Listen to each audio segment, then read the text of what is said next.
dans cette vidéo. On est sur un magnifique pot demi-molle.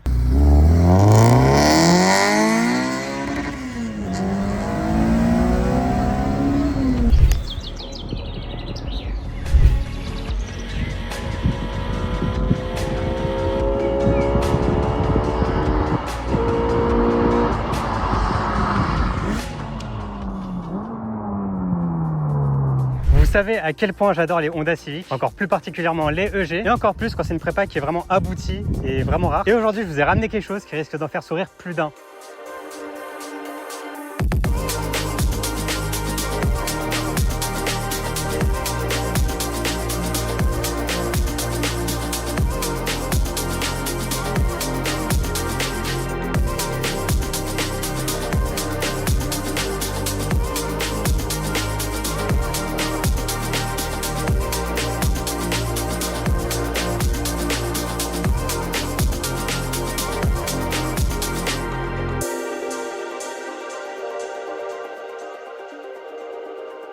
Comme vous le savez, j'ai déjà mon EG préparé et je vais aller pas en avoir deux. Et pour ça, je suis avec Noé. Comment tu vas, frérot? Ça va bien et toi? Ça va super. Est-ce que tu as fait bonne route déjà pour venir? Ah, je fais bonne route, ouais.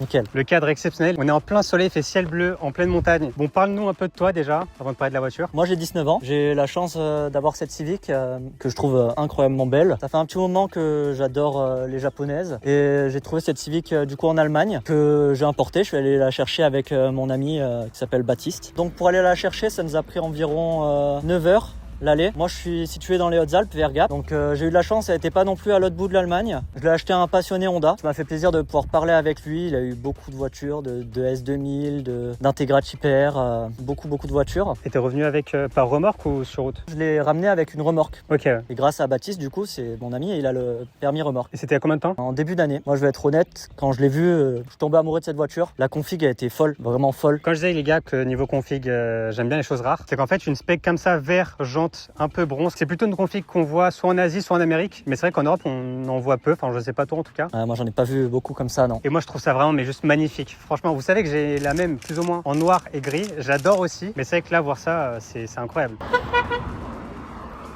Les gens sont trop contents de l'avoir, les gars, c'est une folie. Du coup, il y a plein de voitures qui vont passer, les gars, je m'excuse pour ça. Normalement, il n'y a personne qui passe ici, mais aujourd'hui, ils ont décidé de tous venir. Là. Bon, du coup, parle-nous un peu de ta caisse. Quelles sont les caractéristiques en tout cas? En gros, pour la petite histoire, cette voiture, elle a été montée du coup en Suède. C'est pas moi qui ai fait le build. Je l'ai acheté, mais bon. T'as la honte. Il l'a acheté, il l'a pas construite, les gars. C'est tellement une honte de faire ça. Faites pas comme moi. Du coup, bah, it's not build. C'est vrai que je me suis pas pris 2 mois d'harcèlement parce que j'ai acheté la mienne. Bon, les gars, ça va pas là. 97% des personnes qui regardent les vidéos ne sont pas abonnées. Franchement, c'est qu'un clic et moi, ça m'aide énormément. Du coup, c'est une Honda Civic EG4 VEI avec le VTEC Eco. À la base, elle avait un B16A2. Il a été remplacé par un B18C. Le B18C, c'est le moteur des Integra Hyper, mais qui était disponible qu'au Japon. Du coup, B18C, les gars, c'est pas un B18C6 comme j'ai ou un B18C4. Les B18C, comme il a dit, ça vient du coup des Integra Hyper, mais qui viennent du Japon. C'est quand même beaucoup plus rare en vrai. Et c'est déjà vraiment cool d'avoir ça. Mais quand vous allez le voir, il est vraiment préparé. On est sur un B18C qui a été stroqué en 1,9 litre. C'est une chose que j'ai jamais vue, moi, sur un moteur de Honda. Enfin, du moins à vendre, j'ai jamais vu ça. J'en connais un seul. Si je dis pas de bêtises, corrigez-moi d'espace commentaire. Je crois que c'est Stan. Il vit au Japon. Il a même une chaîne qui s'appelle Kairozoku d'ailleurs, qui lui aussi a stroqué son moteur en 1,9 litre. Si je dis pas de bêtises. Du coup, pour le stroquer, il faut changer le vilebrequin. Là, c'est un vilebrequin de B20 parce qu'il a pas les mêmes courses. Les cylindres, ils ont été réalisés aussi pour pouvoir avoir des pistons plus gros. Tout le moteur est forgé. Piston haute compression, Wesco, bielle Manley. En parlant du haut moteur, ça, c'est une culasse de B16A2, ce qui bride un petit peu, mais elle a été préparée, donc ça va. Elle marche très bien. Dans la culasse, on a les ressorts de soupape SuperTech avec les coupelles. On a un arbre à cam Endin. Toutes les personnes qui faisaient des prépas sur des Civic EG, mais il y a un petit moment, ils connaîtront cette marque. C'est vraiment une marque old school qui vient des États-Unis en fait. Donc c'est une pièce qui a été importée. J'ai une rampe d'injection AEM, gros débit. J'ai des plus gros injecteurs, mais malheureusement, je saurais pas vous dire quelle dimension exacte. Je l'ai pas su à l'avant. Avec un collecteur d'admission du coup d'Integra Hyper. Il est réputé pour être bien car ça nous fait garder quand même pas mal de couples comparé à d'autres collecteurs d'admission qui sont plutôt très hauts dans les tours. Avec ça, on a Cold Air Intake qui vient récupérer en gros de l'air froid dans l'aile parce que la densité de l'air est bien moindre quand elle est froide que chaude. Ce qui nous permet du coup de sortir plus de puissance. Air froid égale puissance. Ce moteur, il fait 220 chevaux. Il monte jusqu'à 9000 tours minute. Ça a été passé au banc en Suède chez JS Tuning. Après, on peut parler de la boîte. Donc j'ai une boîte de MB6. Elle a un rapport final court. Donc elle est en 4,76 qui reste quand même correct.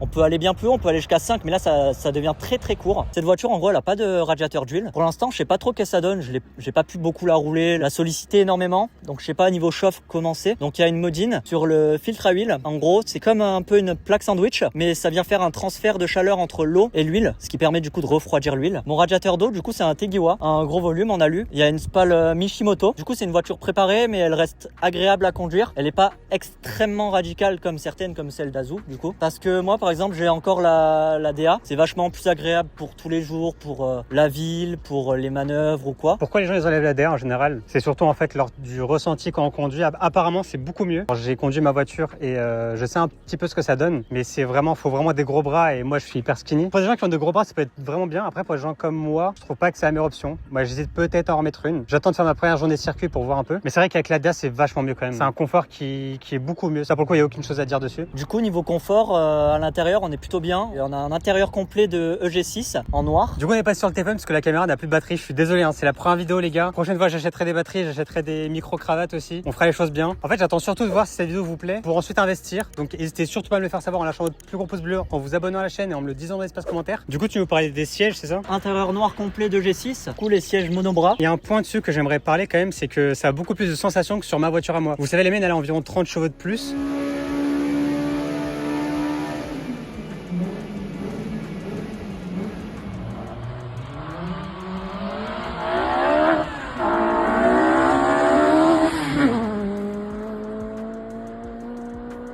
Et globalement elle est vraiment vénère dans le sens où elle est vraiment rigide, vidée, gros baquet, etc. On pourrait penser que la mienne a plus de sensations, mais je suis monté dedans, je peux vous dire que celle-là a vraiment beaucoup plus de sensations que dans la mienne. On se balade un petit peu dans les sièges et ça a un côté vraiment beaucoup plus joueur je trouve. Et je préfère largement cette sensation-là que dans les baquets. Après évidemment sur circuit, les baquets c'est toujours mieux hein, évidemment. Et même niveau sécurité c'est mieux aussi. Avec les baquets on aura davantage une conduite plus précise. Mais c'est vrai qu'en tout cas en tant que passager je me suis bien chié dessus honnêtement. Et c'est des sensations que je n'ai jamais retrouvées avec ma voiture en tout cas. Donc intéressant. Un volant Momo Alcantara. Alors ce petit klaxon pour l'anecdote, c'est une collaboration entre Honda et Momo. Après on a un short shifter, je saurais pas vous dire la marque malheureusement, double courbe. Il est vachement haut. On pourrait croire que du coup ça serait moins précis, mais moi je trouve que c'est très agréable. Ouais, j'ai un bon feeling avec ce shifter. T'as quoi comme combiné du coup? Et combiné c'est des Tein Flex Z qui sont avec Tein EDFC Active Pro. Donc ça permet de contrôler les combinés avec un capteur GPS qui nous permet de capter les G, de capter la vitesse, ce qui vient corriger les suspensions selon les appuis, selon la vitesse, l'accélération, le freinage. Ça c'est en temps réel. Et donc petite anecdote, le propriétaire de cette voiture c'était le seul en Suède à avoir cette technologie là sur une Civic. J'ai un petit écran à la place de mon autoradio à côté de mon AFR. J'ai plein de modes, c'est assez compliqué à comprendre. En plus les instructions sont en japonais ou en anglais. Malheureusement je suis pas bon dans ces langues là. Mais on peut le passer en manuel. Moi c'est ce que j'ai fait actuellement. Je l'ai passé en manuel et je l'ai mis plus molle. Comme vous le savez déjà, les Civic elles sont équipées d'une double triangulation. Des triangles supérieurs Skunk 2 à l'avant et à l'arrière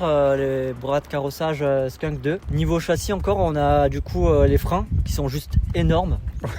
C'est du 310 mm les gars. Donc pour ça il est obligé de mettre du 16 pouces. Moi j'ai du 282, c'est vrai que la différence est quand même pas mal énorme. Du coup là on est vraiment sur de la bonne pièce. Avec les disques flottants, ça freine bien. Ça siffle beaucoup aussi. Ça siffle pas mal ouais. Soit vous connaissez et vous savez que ça veut dire que c'est du lourd comme plaquette qu'il y a dessus. Soit vous connaissez pas et vous dites que c'est une voiture toute pétée. Mais en tout cas ça freine hyper bien. J'ai pas encore pu tester à fond parce que la voiture je l'ai achetée mais elle avait pas de jantes. Ou sinon fallait que je rajoute des sous pour acheter des jantes d'Integrad Hyper blanches. Je les trouvais pas exceptionnelles avec la config. C'était beau mais c'était pas à mon goût en fait. Du coup il m'a filé des jantes juste pour la mettre sur le plateau. Et il y avait des vieux pneus, elles étaient super lourdes. Et là j'ai eu la chance donc grâce à mon mécano Yannick, j'ai pu faire monter du coup des Smith Slick. Ils sont bien connus, c'est les Nankang NS2R. C'est pas le meilleur, c'est pas le moins pire. Il y a un bon rapport qualité-prix là-dessus. Ça reste des Smith Slick, faut faire attention sur la pluie parce que ça pardonne pas et ça glisse vachement. Mais sur le sec c'est très performant quand ils sont vraiment chauds. Et du coup comme ça c'est quoi le modèle des jantes? Pas grand monde les connaît. C'est des Koenig. Donc c'est une marque qui fait de la compétition, qui viennent des États-Unis. C'est pas des jantes forgées, à ce que j'ai compris. Ces jantes elles sont en flow form. Le design de la jante fait que ça récupère de l'air pour pouvoir refroidir les étriers. Petite anecdote, en fait ces jantes si je les ai achetées c'est parce qu'avant elles avaient été montées sur la voiture. Déjà je savais qu'elles passaient avec mes étriers parce que selon les designs des jantes ça passe pas et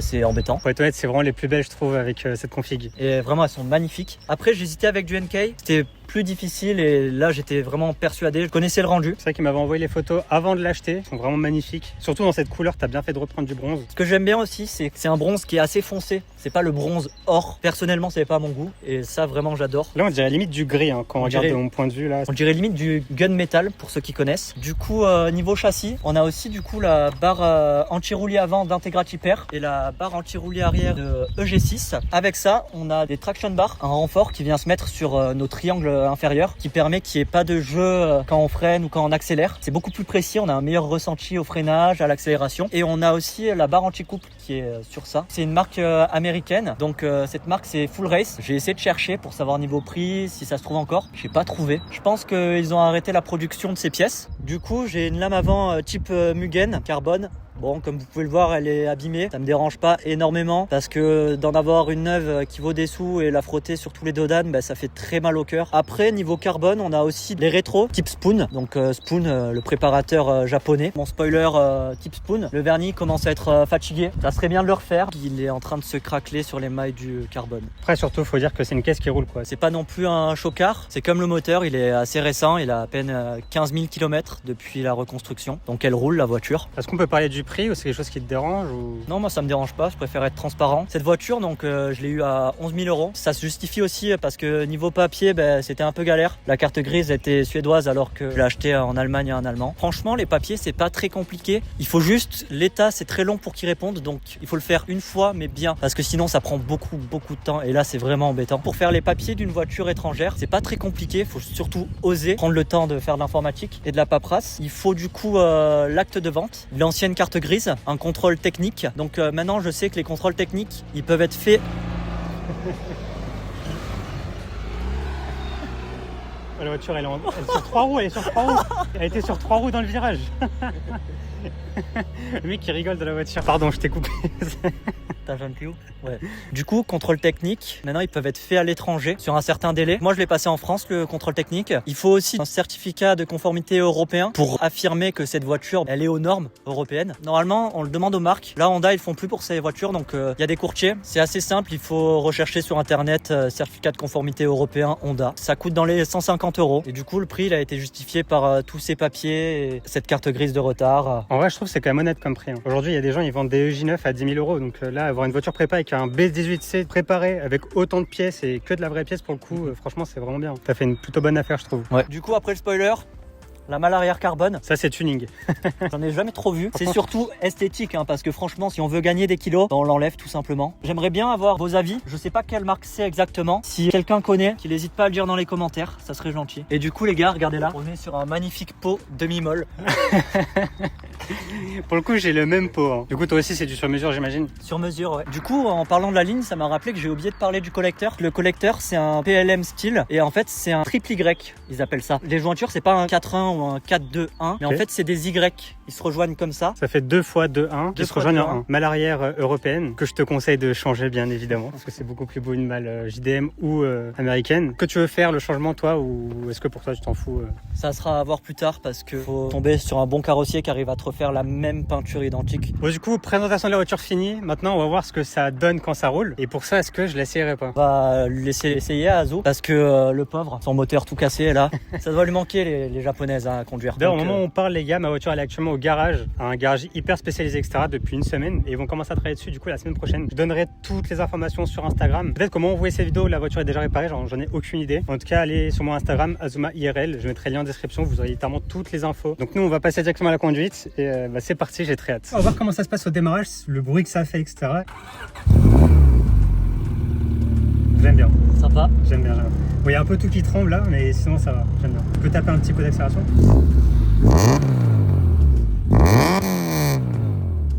Très propre, j'aime beaucoup. Ah ouais, c'est beau, c'est beau.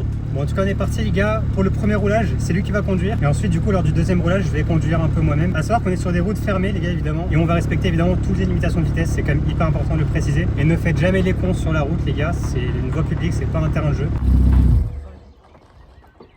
Vas-y, on le laisse dans les deux, s'il te plaît.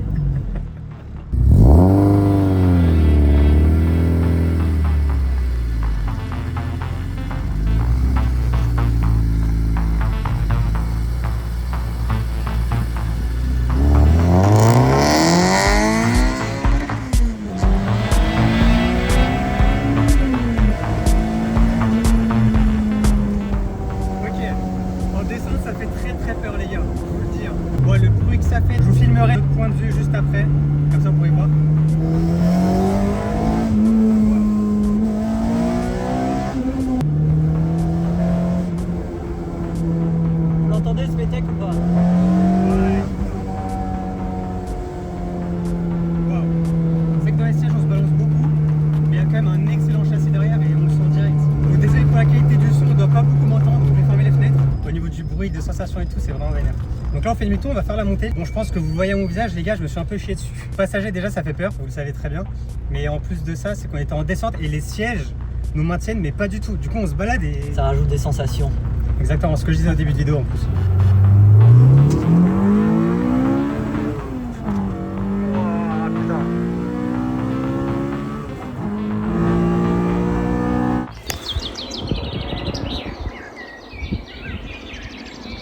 Elle est vraiment cool, hein.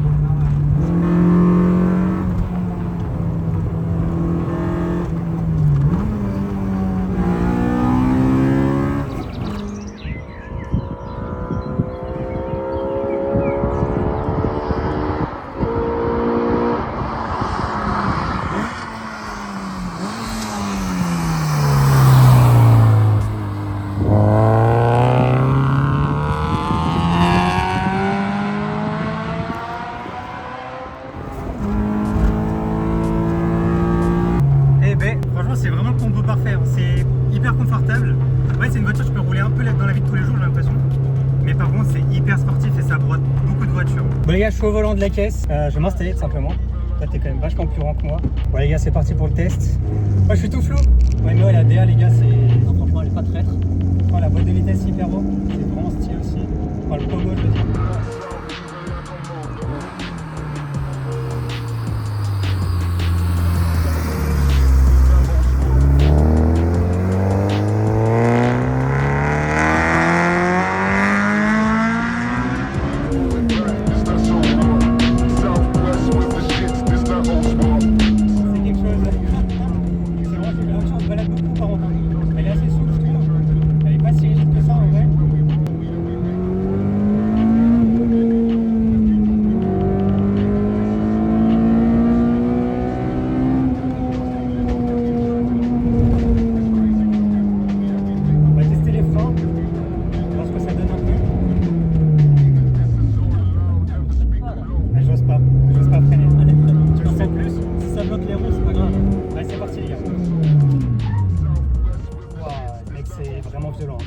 Là c'est un tout petit peu bloqué.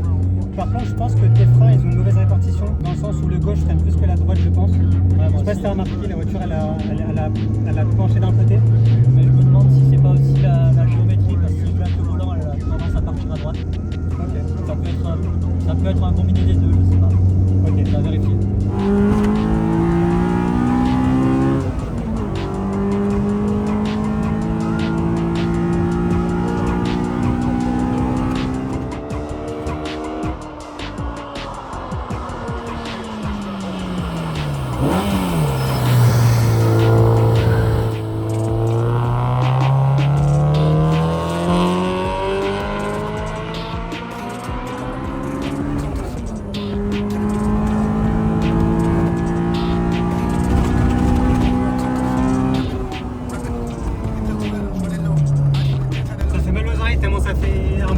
Moi je trouve ça vachement plaisant d'avoir que le volant tu dois un petit peu te battre avec, que Torsen il travaille bien, il te donne un coup, je trouve que c'est vachement plaisant. C'est une voiture qui vit, c'est pas comme toutes les voitures modernes qui sont aseptisées. Pas besoin d'aller très vite pour trouver des bonnes sensations. Non, j'aime beaucoup en vrai. Elle se balade un peu et tout. Niveau châssis, j'ai un excellent feeling avec, je trouve. À part que c'est vrai que quand tu freines, bah pour le coup elle part un peu n'importe comment, mais par contre elle freine hyper bien et ça c'est abusé. Ça me donne vraiment envie d'acheter des petits étriers Spoon au Willwood. C'est vrai que j'adore Willwood ou Endless. Sinon on sent vraiment les 220 chevaux. Comparé à ma voiture, j'ai l'impression qu'il y a le même nombre de chevaux. Mais je pense que c'est surtout à cause des sièges parce qu'on se bat vraiment dedans. Et c'est vraiment intéressant et c'est vraiment plaisant, j'ai envie de dire. C'est vraiment une voiture parfaite pour la vie de tous les jours. Tu peux aller faire tes courses à Carrefour avec, il n'y a vraiment aucun problème, je pense. C'est à toi de nous le dire. Ah bah, elle est très bien à conduire sportivement ou tranquillement. Et avec ça, je vous jure qu'il y a que vous pulvérisez, mais genre beaucoup de voitures en col. Et ben, elle est vraiment cool, hein. C'est vraiment plaisant. Toi, ça a donné quoi de ton point de vue? On l'entend super loin. Encore une fois les gars, merci énormément à Noé d'être venu sur la chaîne, d'avoir fait tout le trajet pour nous. Moi j'aimerais bien remercier mon mécano, c'est grâce à lui que je suis là. Merci aussi à Baptiste qui m'a permis d'avoir cette voiture parce que c'est grâce à lui que je suis allé la chercher. Merci à mon père. En tout cas, je vous remercie les gars d'avoir vu cette vidéo. Si vous voulez d'autres épisodes, si vous voulez qu'on améliore un peu la qualité des vidéos, n'hésitez surtout pas à lâcher votre plus gros like et dites-nous dans l'espace commentaire aussi si ça vous a plu. C'est le plus gros soutien et si jamais vous voulez voir les prochaines vidéos, vous avez juste à vous abonner avec la cloche de notification, ça fait plaisir.